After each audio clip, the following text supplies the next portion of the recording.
Hari-hari ini lagi viral berita seorang Gus.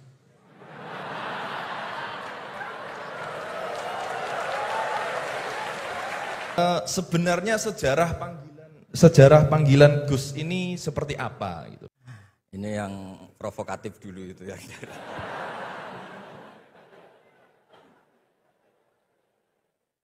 Semoga diampuni oleh Allah Ta'ala. Begini, satu itu saya tidak medsosan, tapi ya dengar-dengar laporan macam-macam lah tentang sekian pihak itu. Begini, saya cerita ini biar sampean tahu bahwa Pak Rektor ngundang saya ini tidak salah. Memang benar-benar pemateri yang baik.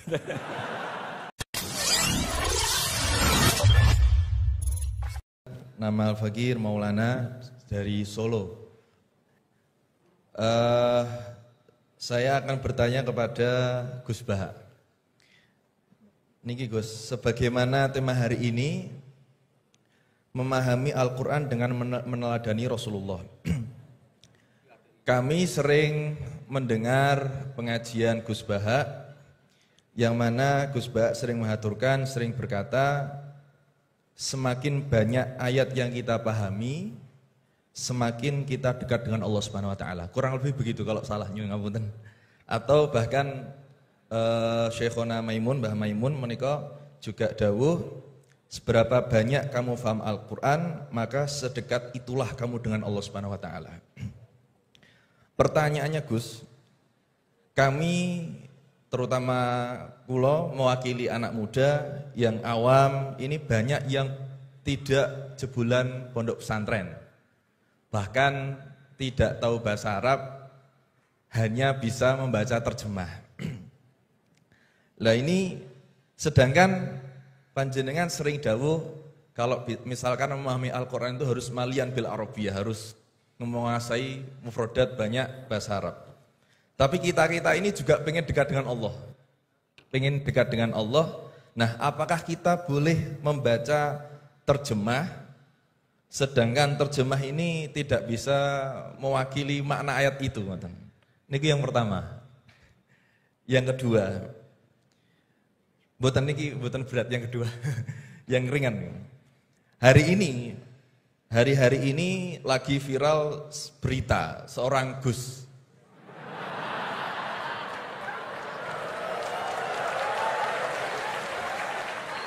Mohon izin. Yang mungkin berceramah dengan kalimat yang kurang baik, mungkin diniatkan guyon tapi malah melukai hati orang lain. Tapi Masya Allah Gus Baha guyon tapi tidak pernah melukai hati orang lain.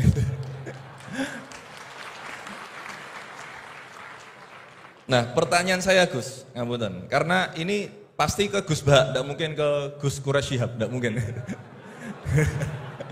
Karena pasti Gus Baha.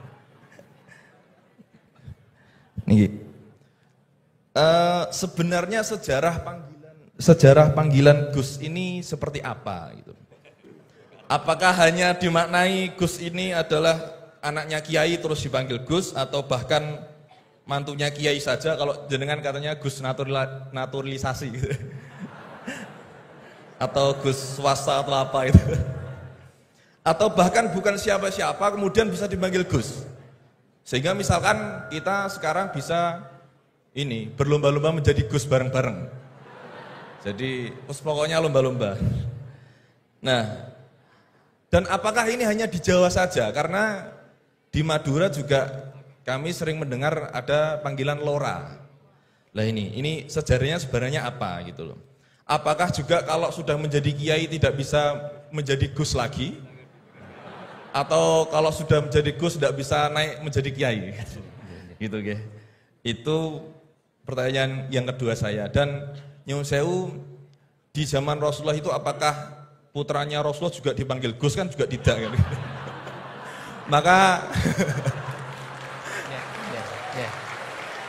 Maka kalau Gus ini tidak ada di zaman Rasulullah, berarti semua Gus ini bid'ah gitu loh. Karena Gus tidak ada di zaman Rasulullah. Ngeten nggih. Nggih, jadi intinya sejarahnya Dan standarisasi Gus itu apa? Yang orisinil gitu. Yang kalau misalkan di Indonesia ini yang Gus orisinil hanya jenengan, berarti semuanya palsuan gitu. Lah ini tentu bisa dijelaskan Gus. Ngapunten, matur suwun sangat. Wassalamualaikum warahmatullahi wabarakatuh. Waalaikumsalam warahmatullahi wabarakatuh. Baik, terima kasih Gus Maulana. Selanjutnya saya mungkin yang laki dulu ya, laki-laki nanti baru pindah ke sini. Silakan yang pojok ya.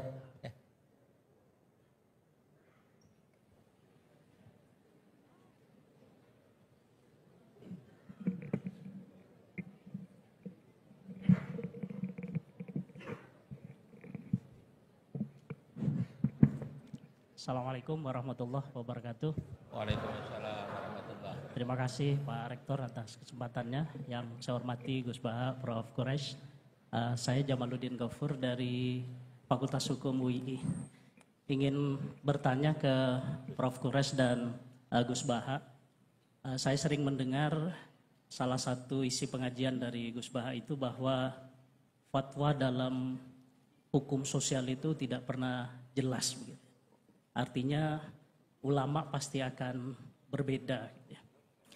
Nah, kami kebetulan di Fakultas Hukum, Gus, seringkali ditanya orang juga gitu ya, soal bagaimana hukum sesuatu.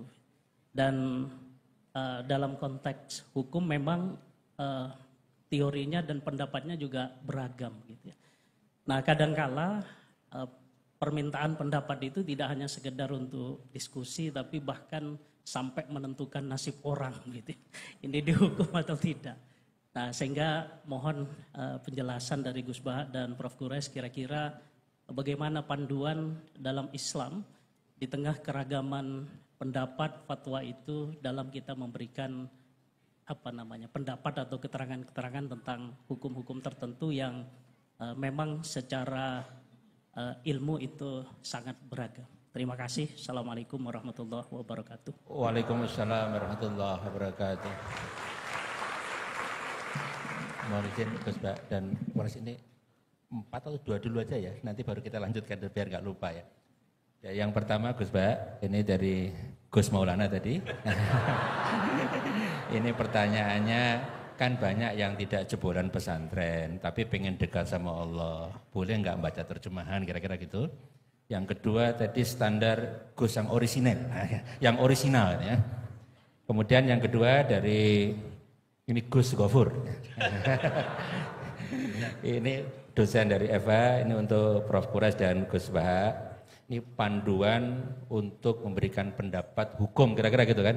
Karena ada dosen hukum yang saksi ahli, ada yang ahli menjadi saksi. Jadi bedanya.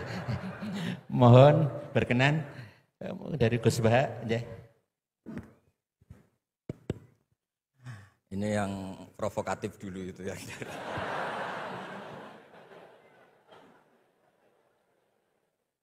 Semoga diampuni oleh Allah Ta'ala. Begini, satu itu saya tidak medsosan, tapi ya dengar-dengar laporan macam-macam lah tentang sekian pihak itu.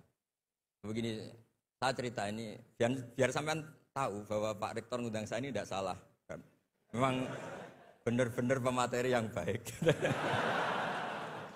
Ya kalau kata Nabi Yusuf kan ini hafizun alim, orang harus zikru manaqibi nafsi, orang boleh cerita kelebihannya asal itu faktual. Begini, suatu saat, ini cerita di kitab Ihya, suatu saat Nabi Musa itu sholat istisqa, itu doa apa saja itu sudah dipakai, nggak mandi, Nabi Musa nggak mandi, tetap nggak mandi. Kata Allah, inna fihim namaman, di komunitas Anda yang ikut sholat itu ada yang tukang adu-adu, namam, provokator. Maka kamu doa kayak apa tetap tidak akan saya ijabahi. Nabi Musa, ya gampang Gusti, tunjukkan orang itu siapa, nanti saya usir dari majelis.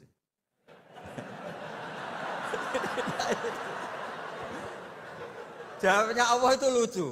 Saya ini orang yang mengharamkan namam, mengharamkan namimah. Kalau saya menunjuk orang itu berarti saya juga namam.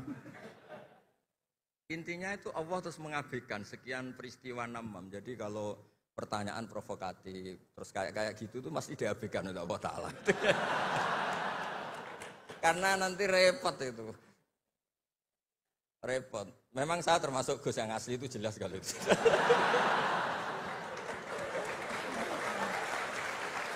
Itu, nah ini Pak Fatullah tahu betul keluarga saya karena beliau orang Jepara ngajinya di Kudus. Ya, terus masalah fatwa tadi, fatwa sosial itu atau memahami pakai terjemah begini seperti yang dikatakan Pak Kures. Ada pegangan yang umum kayak sidik, amanat, tabligh, fatona. Itu memang lewat terjemah enggak apa-apa. Tapi ada terjemah yang enggak mengganti bahasa Arab. Misalnya kata sembahyang, mungkin perasaannya orang Bali sembahyang itu apa, perasaan kita sembahyang itu apa, itu kan subjektif. Misalnya begini, ada ayat yang agak sensitif. Ketika Anda salah paham dengan istri itu wadribuhun, fahjuruhunna fil madoji wadribuhun. Itu kan riskan betul. Maka pukullah istri kamu. Pukul itu kan konotasinya itu buruk. Tapi di semua tareh, saya bilang tidak sebagian, di semua tareh, itu disebut dorban ghairu mubarrihin, mukul yang tidak melukai. Jadi orang Arab itu punya adat. Kalau kecewa itu dorobu bin ni'al wassaub. Jadi mukul itu pakai kain, pakai kacu, pakai. Nah, di Jawa kata mukul itu ya mesti kekerasan itu. Nah, yang jenis ini itu riskan kalau dari bahasa Arab pindah ke Jawa. Jadi ada yang riskan, ada enggak. Nah, sebab itu saya sering bilang, saya ini kan belajar tafsir insya Allah lah, khatam. Cuma saya tidak suka nulis, karena sudah ada yang nulis. Karena saya nulis tentu saja dianggap top Pak Kures, jadi tidak usah nulis lah, sudah ada. Begini, yang penting saya menghormati beliau karena nulis khatam. Pentingnya nulis itu memang khatam, mulai awal A sampai Z. Pentingnya khatam itu apa? Di situ ada dialog. Ada dialog Allah sama nabinya, sama kekasihnya, bahkan sama musuhnya. Misalnya sama musuhnya. Itu Nabi Musa masih dibilangi sama Allah, faqula lahu qawlan layyinan. Ini penting saya utarakan. Nah, suatu saat Harun Ar-Rasyid ini didatangi ustadz, mungkin ustadz yang amatir lah, masih latihan ustadz, jadi masih ekstrim itu. Ya Amirul Mukminin, ini nasihun lak, famusyaddidun alaika, fala tajidanna fi nafsika aliyya syai'an. Ya sampai latihan bahasa Arab nanti Pak Rektor. Bukan Anda, Gus naturalisasi tadi, Anda. Saya akan memberi nasihat engkau, kemudian cara nasihat saya itu musyaddid, ekstrim. Maka jangan kamu anggap serius. Maksudnya jangan penjarakan saya ketika saya nasihat ke kamu ini kasar. Jawabnya Harun Ar-Rasyid itu langsung bilang gini. Bilang ya jahil, ini karena Arab. Orang Arab itu kalau ngomong jahil itu tidak sekasar yang kamu bayangkan. Karena makanya bahasa Arab itu susah. Saya itu, ini cerita ke Pak Kures, ini curhat, bukan cerita mufti curhat. Kiai Jawa kalau maknani wailak waihak itu ciloko kue. Padahal sering Nabi itu kalau kecewa sama seseorang bilang wailak sama waihak. Akhirnya santri tanya, lo katanya Nabi itu halus sopan santun kok ngendikan wailak waihak, yang artinya itu celaka kamu. Ada orang tanya Nabi dan orang itu tidak paham. Nabi ngendikan apa? Sakilat ka umuk. Cek siale mbokmu dhe anak kue. Diterangkan enggak paham. Tapi sarah-sarah kayak kitab Irsyadus Sari itu bilang gini. Kalimatu tarohumin wa talatufin. Ini kalimat yang orang Arab tuh merasa dekat sehingga bilang wailak waihak. Tapi Kiai Jawa tetap saja maknani ciloko. Masalahnya di konteks itu yang dawuh itu Kanjeng. Nah, saya ngendikan ini orang Solo ini kan enggak apa-apa. Kayak bakat gitu aja terus orang gitu. Nah, yang seperti ini enggak bisa dipindah ke terjemah. Dan itu saya teliti dari sekian tradisi. Ya tadi kayak wadribuhun. Makanya terus ulama nyusuli dorban ghairu mubarrihin. Mukul tapi tidak melukai. Karena orang Arab itu biasa kecewa mukul pakai peci. Tapi kalau orang Jawa enggak bayang mukul. Kedua misalnya contoh mahar. Orang Arab kalau masih mahar itu banyak. Karena jumlah mahar banyak, kemudian setelah suami istri hubungan intim, setelah dicerai itu kadang kepikiran ngambil karena maharnya misalnya Alphard 1 miliar gedung. Sehingga harus ada pelarangan mengambil ulang mahar. Wa in aradtum istibdala zawji makana zawji wa ataitum isdahunna qintaran fala ta'khudhu minhu syai'a. Atakhudunahu buhtana wa itsmam mubina. Terus wa kaifa ta'khuduna? Mahar yang sudah kamu kasihkan jangan kamu tarik lagi. Wong kamu sudah hubungan suami istri kok maharnya ditarik lagi. Jangan. Kenapa ada kata jangan ambil lagi? Karena maharnya itu Alphard, gedung, uang 1 miliar.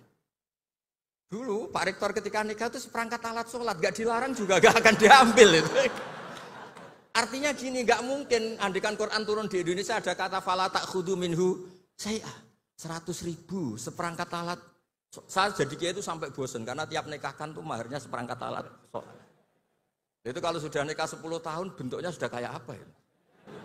Itu nggak usah Allah repot-repot bilang jangan ambil lagi, jangan ambil lagi. Nah, itu kondisi yang antara kita dan tradisi Arab itu beda. Dan saya belajar tafsir sampai segitunya, makanya nggak salah lah kalau saya diundang itu nggak salah. Maksud saya yang naturalisasi tadi ya nggak usah diundang gitu maksudnya. Kalau nggak memenuhi kualifikasi tafsir loh ya. Ya karena kalau nggak memenuhi kualifikasi apa tafsir. Tapi jangan terus ngundang saya terus, nggak mau juga saya. Nah tadi yang pertanyaannya Pak dosen Pak Ghafur tadi. Nanti Pak Quraisy nambahin. Hukum sosial itu memang nggak pernah mengikat di semua sisi ya, karena memang patokannya itu begini. Saya ambilkan contoh di Quran ya, karena ini memang tema tafsir. Di hal-hal sosial itu kekasihnya Allah pun didhawuhi Allah begini. Wa in adri la'allahu fitnatul lakum wa mata'un wil akhin. Wa ma adri ma yuf'alu bi wala bikum. Jadi Nabi misalnya mau perang, misalnya perang apa ini. Allah terus bilang, "Muhammad kamu tenang saja, pasti menang." Enggak. Karena kalau dibilang begitu nanti kendilnya Nabi atau keberanian Nabi dikira karena ada jaminan, tetap. Sehingga nyuwun sewu Nabi juga pernah mengalami perang menang di Badar, pernah mengalami kalah di Uhud. Jadi di bab-bab sosial itu memang Allah membiarkan hukum sosial yang berjalan. Sampai Ibnu Khaldun ngendikan begini, saya masih ingat betul dan itu saya pegang. Nabi sebagai Nabi itu kena aturan hukum sosial. Meskipun beliau punya mukjizat kayak apa, ketemu orang harus santun, ketemu anak kecil harus sayang, ketemu orang sepuh harus hormat. Andaikan Nabi bisa terbang ke langit sekalipun, Mi'raj, tapi ketemu anak kecil nampar, ketemu orang sepuh ngeludahi, tetap gak diterima oleh publik. Walau kunta faddan ghalidhal qalbi lan faddu min khawlik. Betapa pentingnya tata krama sosial. Kata Ibnu Khaldun, hadza Rasulullah man uyyida bil kauni kulli. Ini Rasulullah, orang yang di backup sekian alam raya. Tapi sekali melanggar tata krama sosial, tetap lan faddu min khawlik. Orang akan bubar. Sampai ngegoskan saya, sekarang tak pisoi. Wah Gus apa Gus kok mison, mesti langsung gitu. Nah coba misalnya sekarang, nyon sewu, saya ngeludahi Pak Rektor, langsung dipecat ya. Artinya tatanan sosial, meskipun saya keramat. Makanya kata Ibnu Khaldun, hadza Rasulullah man uyyida bil kauni kulli law syaa. Ini Rasulullah orang yang bisa mengendalikan alam raya karena kekasih Allah. Itu saja kena aturan, walau kunta faddan ghalidhal qalbi lan faddu min khawlik. Kalau engkau salah tatanan sosial Muhammad, orang akan bubar. Nah maksudnya gini Pak dosen, kalau tatanan sosial gini, saya pernah ditanya oleh dekan Fakultas Kedokteran. Pas ada diskusi dengan ya tadi orang-orang medis, misalnya begini, itu misalnya nyun sewu, tapi gak usah dijiwai, gak usah kamu, udah dilupakan saja gak Pak. Menyembuhkan orang koma itu baik apa tidak baik. Tapi misalnya orang ini kalau sembuh pasti bunuh lagi, pasti merkosa lagi. Terus kita gimana? Ngasih makan juga sama. Orang miskin nggak bisa makan, nggak bisa apa-apa, nggak bisa makan, nggak bisa apa-apa. Berkahnya nggak bisa makan, nggak bisa apa-apa, dia tidak nyuri, tidak bunuh, tidak merkosa. Dan orang ini kalau sehat lagi akan begitu lagi. Wajib ngasih makan dah. Itu mesti orang itu, weh, kasihlah kemanusiaan. Satu, jangan nanti kumat lagi. Jadi hukum sosial itu mesti mindsetnya ulama itu beda-beda. Saya sering matur ke Pak Quraisy, saya itu pernah kata santri saya pernah katanya diundang ke Malaysia juga pernah katanya diundang ke Maroko. Saya bilang sudah yang kelas-kelas internasional Pak Quraisy saya ada usah. Kenapa? Jawabnya sederhana. Nanti kalau saya sering keluar negeri, terus semua kiai seneng keluar negeri, terus yang ngulang pondok saya siapa?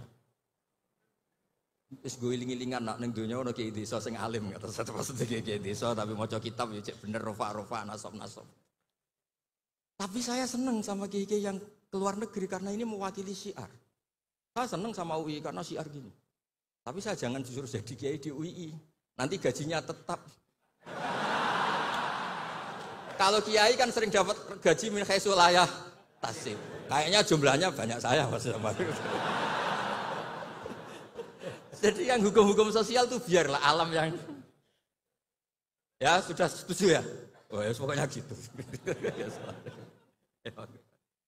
Silakan Prof. Quraisy tadi terkait dengan pertanyaan panduan untuk memberikan pendapat, terutama pendapat hukum, panduan dalam Islam untuk memberikan pendapat, terutama pendapat hukum karena punya implikasi kepada misalkan yang menjadi terdakwa. Kalau pendapat hukumnya salah, ya jadi hukuman yang diberikan juga salah. Tampaknya seperti itu ya. Ya. Panduan Islamnya seperti apa, Pak Kores ya? Itu kan prinsipnya begini, jangan bicara kalau enggak tahu.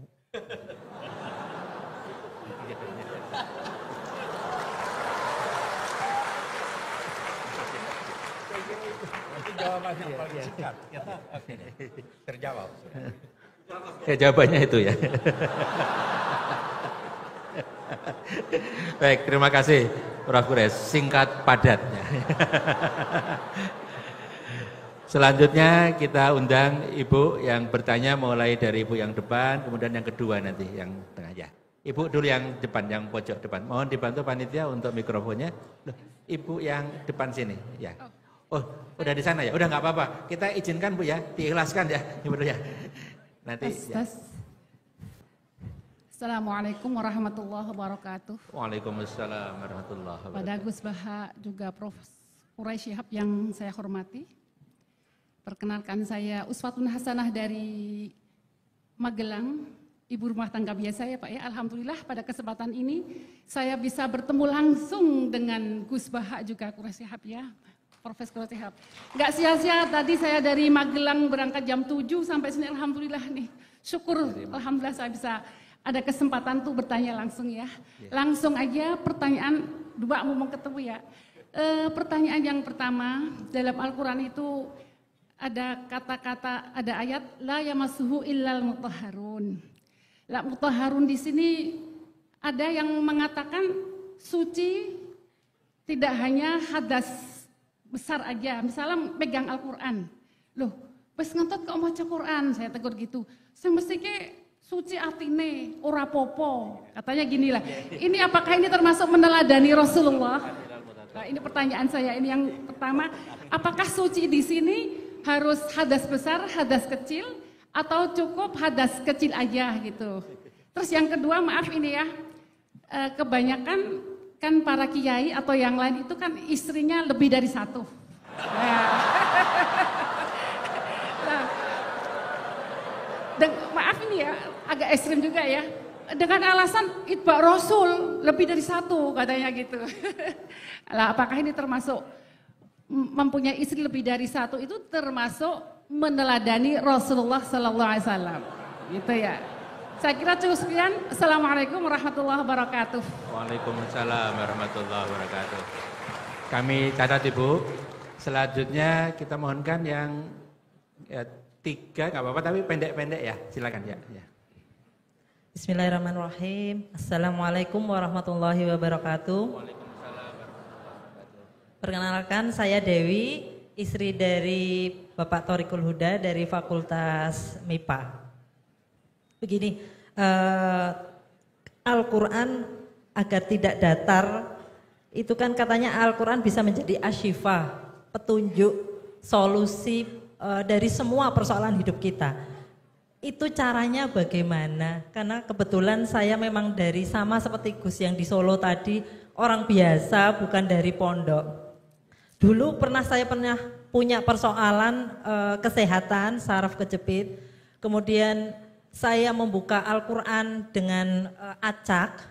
Sebelumnya saya sholat taubat. Kemudian saya buka ketemu surat Asy-Syu'ara ayat 19. Yang artinya ketika kamu marah segera memberi maaf. Dan waktu itu saya bingung. Orang saya minta asyifa kok jawabannya seperti itu gitu. Ini implementasinya bagaimana, tapi saya hanya menzikirkan ayat yang saya dapat itu sampai kurang lebih 2 minggu Allah memberikan saya petunjuk, saya diberikan persoalan anak, persoalan suami. Ini loh ketika kamu marah, kamu harus segera memberi maaf. Dan ketika saya kurang lebih 2 bulan memperbaiki diri, saya tidak pernah marah. Alhamdulillah Allah ridho, saya sembuh dari saraf kejepit. Dan terus saya keterusan apa ya? Bukan.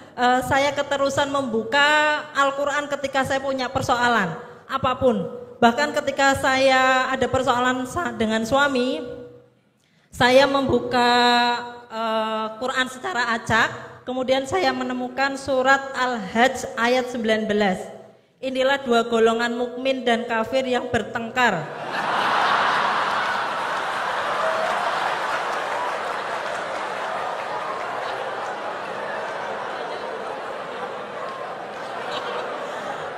Saya lanjutkan ya. Mereka bertengkar tentang Tuhan mereka. Bagi orang-orang yang kufur dibuatkan pakaian dari api neraka. Ke atas kepala mereka akan disiramkan air yang mendidih. Sewaktu saya dapat ayat itu tuh saya langsung makjeleb gitu. Saya nangis, ya Allah, ini yang kafir siapa?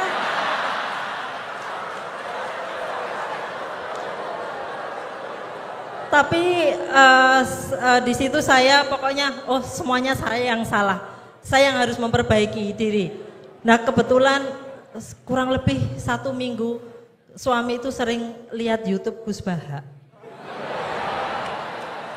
Alhamdulillah tiba-tiba cerita, Bun, saya dengar Gus Baha tuh intinya ada begini. Jadi saya, loh itu sama seperti ilmu yang saya dapatkan. Cuman beda orang. Ternyata kita mendapatkan ilmu tapi beda-beda gitu. Nah ternyata saya merasakan bahwa Al-Quran itu bisa menjadi asyifa, bisa menjadi petunjuk persoalan saya. Nah apakah pertanyaan saya itu apakah cara ini betul, benar? Kalau untuk orang awam di sini, kalau kayak Prof. Kurai sama Gus Baha kan ahlinya gitu, ahli tafsir gitu kan, mudah gitu menghadapi persoalan. Kalau orang awam seperti kita, bagaimana biar kita itu hidup tetap tenang ketika menghadapi persoalan, bahagia menghadapi persoalan. Mungkin begitu saja, terima kasih. Wassalamualaikum warahmatullahi wabarakatuh. Assalamualaikum warahmatullahi wabarakatuh. Baik, terima kasih Bu Dewi. Sekalian satu lagi Ibu yang pakai jilbab hitam ya. Ya.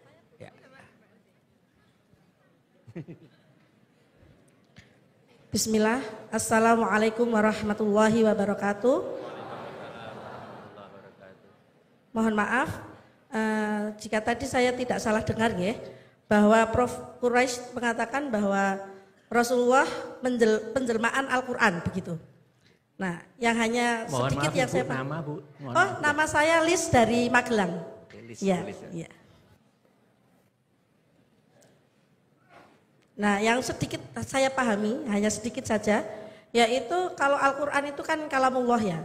Terus kalau Rasul itu adalah penciptaannya. Nah, apakah penjelmaan ini dikatakan sepenuhnya atau mutlak, atau sebagian saja, atau yang seperti apa penjelmaannya ini? Nah, itu saja yang ingin saya tanyakan. Mohon maaf sebelumnya. Jazakumullah khairan katsiran. Assalamualaikum warahmatullahi wabarakatuh. Waalaikumsalam warahmatullahi wabarakatuh. Terima kasih Ibu untuk pertanyaannya. Saya ulang Gus Baha dan Prof. Quraisy. Yang pertama Ibu tadi dari Magelang menanyakan terkait dengan ayat la yamassuhul Quran illal mutahharun. Kemudian yang kedua dengan argumen ittiba Rasul istrinya lebih dari satu. Itu gimana Gus tadi? Itu yang kedua. Apa ittiba Rasul itu seperti apa? Kira seperti itu. Kemudian yang dari Bu Dewi tadi terkait dengan apakah tafsir Al-Quran sebagai asyifa itu seperti apa? Kira-kira gitu. Kemudian yang ketiga terkait dengan tadi Rasul sebagai penjelmaan Al-Quran. Ya, penjelmaan ya tadi.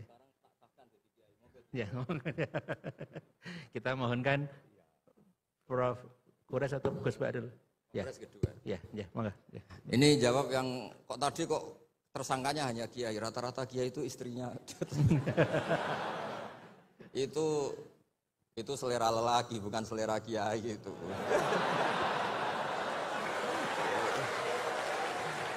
Karena itu di Arab itu banyak yang enggak kiai, istrinya juga. Begini ya, jadi tadi seperti yang dikatakan, ini agak serius, tapi ini bisa menjawab semuanya. agak saja, bukan serius banget, tapi agak serius, tapi bisa menjawab semuanya. Begini. Ini saya hafalkan bukan berarti saya pinter, enggak. Memang ini konstitusi keilmuan, jadi saya hafalkan.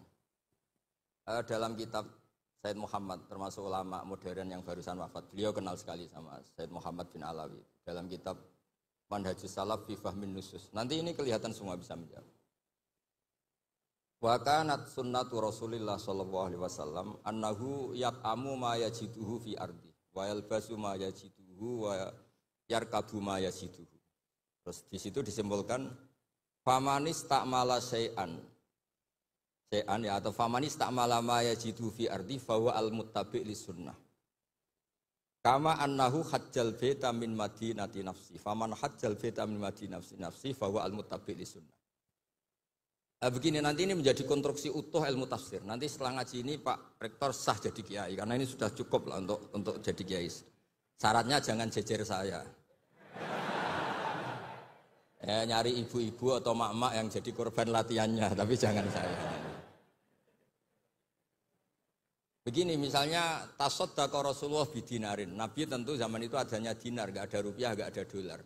Itu zaman itu Imam Syafi'i langsung digenti, disamanin pakai alat tukar. Sehingga ketika kita sedekah pakai rupiah, itu juga niru Nabi ketika beliau pakai dinar atau dirham. Karena sama-sama ini alat apa? Tukar. Tasaddaqa Rasulullah biso'in min tamrin, tasaddaqa Rasulullah biso'in min aqid. Nabi sedekah pakai kurma. Sudah kita ganti saja, pakai makanan pokok. Sehingga kita sedekah pakai apa? Beras. Sebab itu kata Imam Syafi'i, yang wajib dizakati apa? Ya kuti ahlil balad. Bukan niru nas yang zaman Nabi. Nabi zaman Nabi ya yang disebut ya makanan-makanan Arab. Tapi semua ulama sepakat beras itu harus zakat. Karena ini kuti ahlil balad. Padahal Nabi gak pernah menzakati apa? Beras. Nabi karena posisi di Madinah, mikotnya dari Dzul Khulaifah yang sekarang disebut Bir Ali itu. Tapi orang Mekah meskipun ikut Nabi, mikotnya misalnya kamu sedang di Mekah, ya mikotnya ke Tanim atau ke Jirona. Atau orang Mekah sendiri nafsu Makkah di bab haji. Intinya itu tidak karena memaksakan ikut Nabi, terus orang Mekah mikotnya dari mana? Bir Ali. Jadi hal-hal seperti ini itu di ranah ilmu tafsir sudah lazim. Nah begitu juga tentang poligami, saya sering cerita, kalau kamu tidak berani poligami, jangan lalu nggak tahu logika poligami. Saya termasuk umat yang saya yakin husnudzon dicintai Rasulullah SAW. Karena saya itu sinau lama, bukan ingin jadi rektor, bukan, memang sinau untuk sinau. Juga nggak ingin jadi ketua MUI, ya enggak, mau sinau untuk sinau. Saya itu kalau di rumah, niru Pak Kures, bikin teh sendiri, bikin kopi sendiri, karena saya ingin nggak terlalu dihormati. Saya tuh kesini tadi ya sama anak saya, pokoknya saya seneng hidup kayak umumnya orang.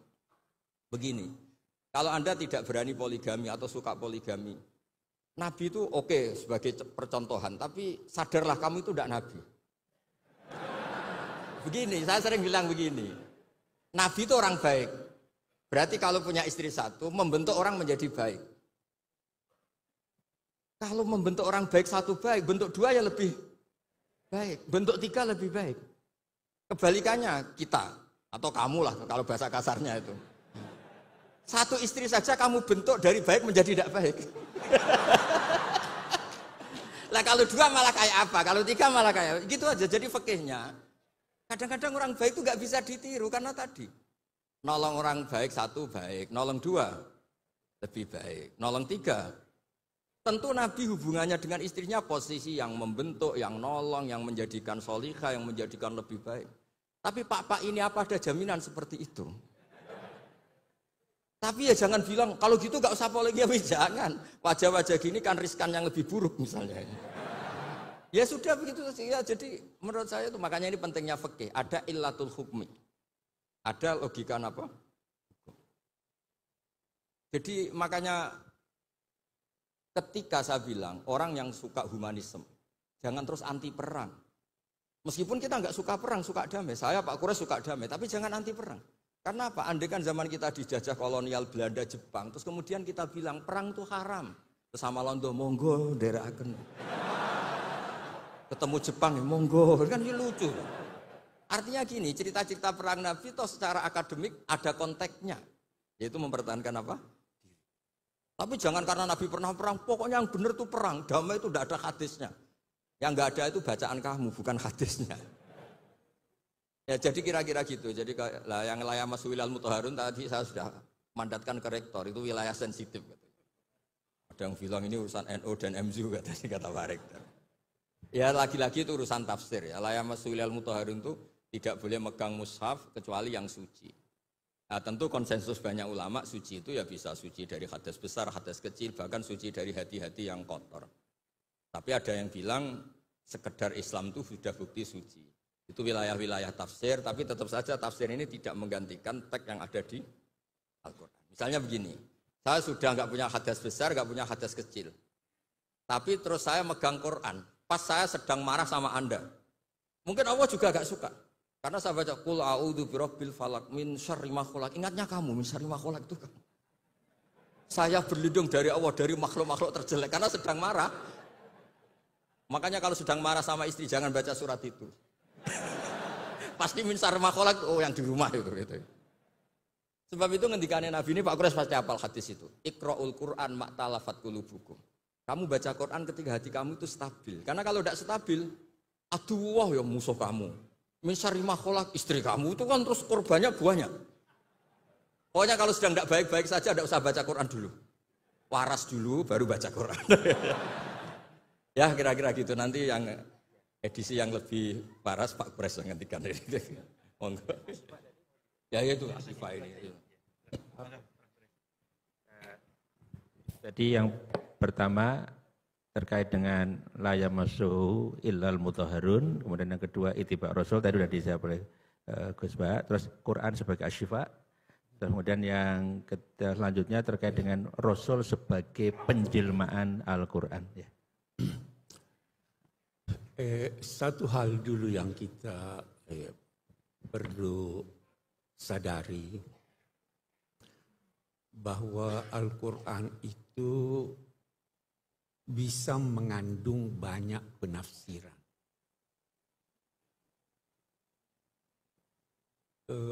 Karena itu sulit diterjemahkan.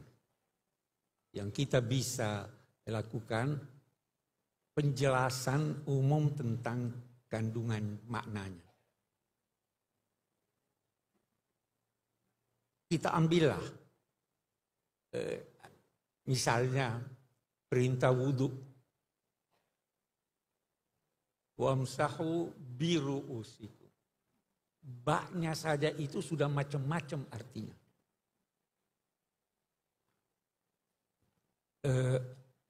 Demikian juga yang lain.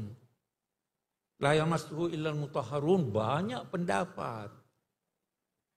Boleh jadi apa yang saya anggap benar, Anda anggap tidak benar. Ya kan? Itu orang Syiah berkata yang berhak, sebagian mereka ya, yang berhak memahami dan bisa memahami Al-Quran itu hanya Ahlul Bait. Karena apa? Al-Quran berkata, innama yuridullahu yudhiba ankumur rijsa ahlal bait wa yutahhirakum tathira. Ada yang berkata Al-Mutahharun itu malaikat. Jadi bisa beda-beda. Saya ingin dari sini kita mengambil suatu pelajaran. Bahwa bisa jadi dalam rinciannya kebenaran itu beragam. Mazhab yang berkata seluruh kepala harus itu benar buat dia. Yang berkata sebagian benar buat dia. Karena memang Allah Subhanahu wa ta'ala menghendaki kita berbeda. Jangan anggap Tuhan mau kita itu bersatu semua sama. Kalau dia mau kita bersatu semuanya, dia tidak turunkan Al-Quran seperti ini. Dia tidak jadikan Nabi itu seringkali berkata kamu benar, kamu benar, kamu benar. Ini prinsip yang harus kita pegang. Sehingga kita bisa rukun, oh Anda juga benar. Sama itu contoh populer, gajah itu bagaimana? Yang pegang belalainya, dia bilang, semuanya bisa benar. Itu satu. Seperti halnya saya masuk ilmu. Itu saya kira pertanyaan pertama sudah terjawab, ya. Syifa. Syifa. Saya tidak pakai itu. Ada orang mungkin berkesan begitu, tapi itu di Sulawesi Selatan, saya tidak tahu di Jawa. Itu kalau mau cari nama anak, itu buka Quran, kata pertama yang ditemukan itu dia anaknya. Jadi di sana ada namanya Sarik. Karena dia baca Sarik Wasarik itu, ya toh ada yang itu tidak dia namanya Dolim. Dolim, ya toh itu tidak diajarkan oleh Nabi. Kita disuruh faham Al-Quran, bukan acak buka begini dan sebagainya. Tidak benar itu.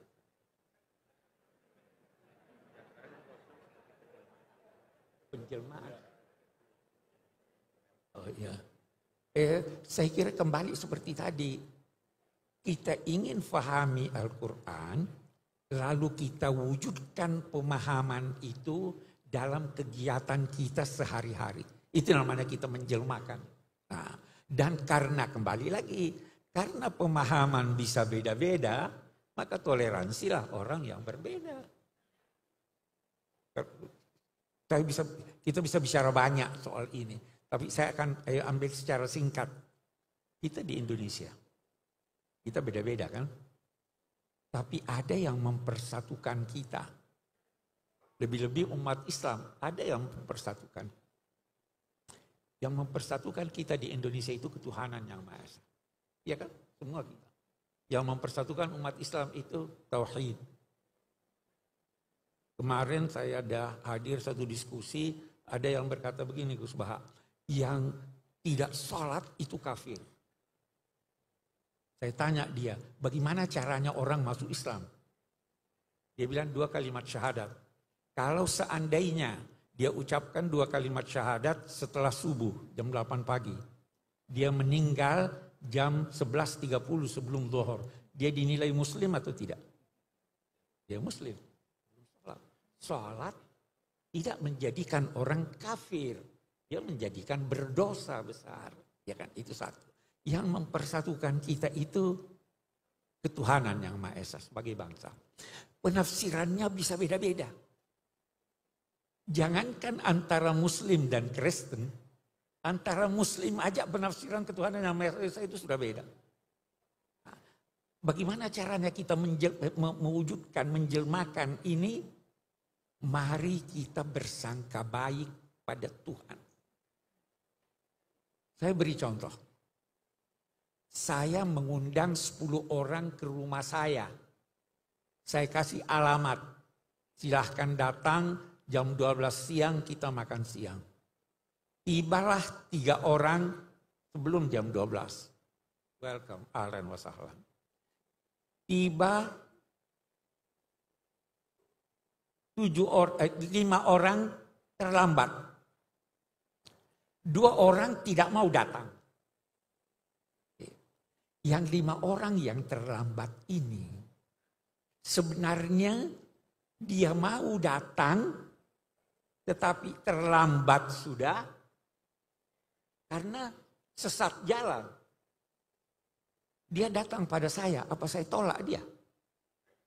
Dia kata, sudah pergi. Atau saya kata, kenapa lambat? Kata saya mau datang Pak, saya tidak tahu jalannya kesesatan. Tidak mungkin saya tolak. Nah, begitu juga Tuhan menurut hemat saya. Kita, antara sama Muslim, boleh jadi kita salah jalan tuh. Orang Kristen juga kita nilai salah jalan. Dia nilai kita salah jalan. Oke deh, tidak usah bertengkar. Kita nanti, Tuhan lebih tahu dari kita. Tuhan maha baik. Dia bisa memaafkan orang yang bersalah. Apalagi orang yang mau pergi tapi salah jalan. Itu titik temu kita.